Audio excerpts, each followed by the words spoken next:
The C rating, this is a 30C. This one is a, that's not marked, but I've got some 20Cs, I've got some 30Cs, and I've got some 40Cs. And that's the scary part of these batteries. The smallest rating that these have is about 20C. The C rating is its constant discharge current rating. So one of the wimpy batteries that's rated only 20C will produce continuous 20 amps until it depletes its power. It's like 6 minutes, but 20 amps. Now, the thing that frightened me about that was the first time I went to put power pole connectors on this, because they come with a connector for RC models. I clipped one off, and then I clipped the other off, and I'm cleaning all the plastic off, and I've got 2 half-inch pieces of bare copper wire, and I looked at it for a minute and I thought, what am I doing? This is not smart, because if they, if I should accidentally get those together, I mean, it's going to run 20, 30, 40 amps until something really bad happens. And so, if you ever do change these out, clip one lead, install your power pole connector, make sure it's tight, and then clip the other lead and do the other side. But put a wire cap over it. Oh my God, yeah, no kidding. I've actually done that, put a wire cap over one of them just to be safe, because these will discharge a ton of current. This one's a 40C. So this one will run 40 times capacity, which is 4 amps. So this will run 160 amps.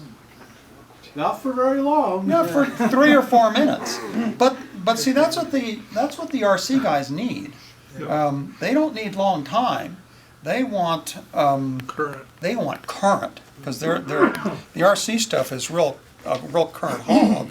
Nice thing about that is, if you've ever tried to use these AA lithium batteries, even if you get a high capacity battery, if you watch your voltage drop when you run those in a QRP rig, your voltage drop will be almost 2 volts. What is a dead load voltage of 12 volts will all of a sudden be 10 volts. And so it's very easy to drop below the voltage requirements in your rigs. And AA alkalins are not much better. They're about a full volt drop. With one of these, an amp, they could care less. I think I did a test.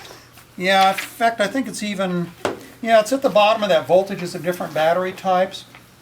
Under a 4.5 watt output load, the LiPO batteries drop from 12.40 volts to 12.35.05. When I first measured that, I thought, I'm doing something wrong. I must not have it up to 4.5 watts.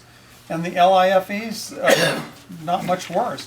Drops from 12.52 volts to 12.25 volts. Very little voltage drops.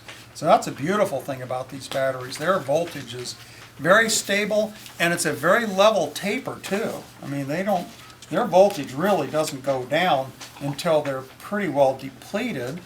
And that's a long time with these. Now, anybody who uses these lead acids, you probably realize, I mean, this says this is 3.3 amp hour. Baloney. It's not. Because you can only run these down about 50%. When they get down to 11.5, 11.55 volts, you're done. You don't want to go much past that, because you're going to really hurt the long-term life of this battery. So about the best you can do with lead acid is 50%. Most of these, this rating is 100% rating. So if it says 4.0 amp hours, you really are going to get 4.0 amp hours. You're not going to get just 2. I mean, you don't have to use the 50% rule of thumb. They really are rated for 100% of discharge capacity. And Jim, could you say again what kind of battery that was? I got confused with all the... This one is a LiPO battery. That's a common term. It's actually an LiPO4 or lithium phosphite battery. They're lithium polymer batteries, and they're often called LiPOs. Okay? Thank you. And they come in a variety of sizes. I want to pass a couple around. This is a 3.3 amp hour battery, which really you only get 50% of that. This is a 2.65, and this is a LiPO battery. And compare the weights and the sizes of these two, and you'll see why everybody's so excited about these.